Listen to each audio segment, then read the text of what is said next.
constitue la dernière étape de notre vidéo. Comme indiqué au début de la vidéo, ce cahier des charges est un tableau.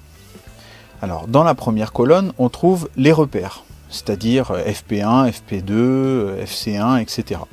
Ensuite, on trouve les fonctions, les critères et les niveaux.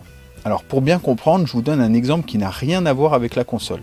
Si par exemple, la fonction, c'est « doit être rapide », alors le critère, c'est quelque chose d'observable ou de mesurable qui caractérise la fonction en question. Alors il faut que ça soit observable ou mesurable. Ici, qu'est-ce qui permet de caractériser la rapidité? Bien, c'est la vitesse. Et le niveau, c'est la valeur qu'on souhaite donner à ce critère. Ici, par exemple, 300 km/h. Voilà, maintenant qu'on a compris, on revient à notre console. On va commencer par recopier les fonctions qu'on a trouvées à l'étape précédente.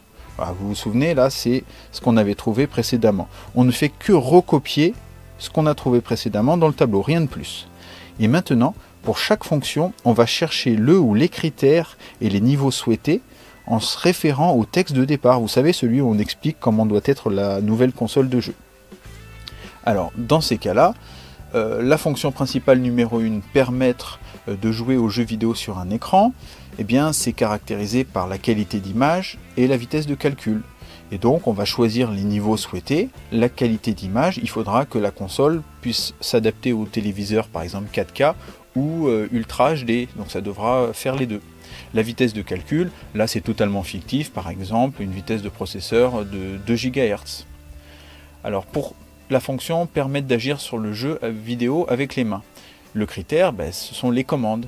Et le texte du départ disait que ce serait une manette de jeu classique avec des boutons, des croix, des mini joysticks. La console doit se connecter sur tout type d'écran. Alors, donc il doit avoir les types de connexion doivent être pris en compte, ainsi que les types d'écran. Donc ça sera de l'HDMI et les types d'écran tout type. C'est ce qui était dit dans le texte. La console doit charger les jeux vidéo. Alors ça sera les supports de jeu. Ici on a dit que comme tous ceux de la marque, ça devra être sur CD-ROM. La console doit s'utiliser facilement avec les mains. La conception de la manette, c'est le critère. Et le niveau, elle devra être ergonomique.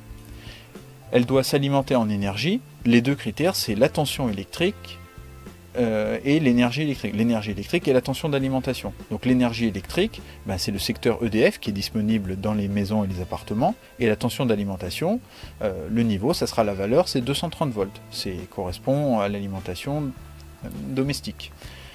La console doit plaire à l'œil. Ça doit être caractérisé par la forme et la couleur. On a vu dans le texte que la forme, ça doit être entre un jouet et un appareil audiovisuel pour plaire à la fois aux plus jeunes et aux moins jeunes. Et d'autre part, la couleur doit être sobre. Sobre, ça veut dire qu'il ne doit pas être de couleur vive. Elle doit être grise ou noire.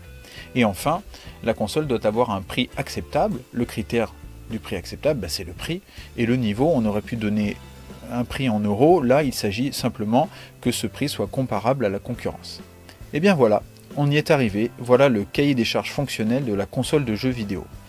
Bon, je sais, cet exemple n'est pas le plus simple, mais je vous laisse chercher sur le net des exemples de cahiers des charges fonctionnels et vous verrez qu'on retrouve toujours ce genre de tableau, mais maintenant vous saurez comment on le remplit. Merci de votre attention et à bientôt dans une autre vidéo.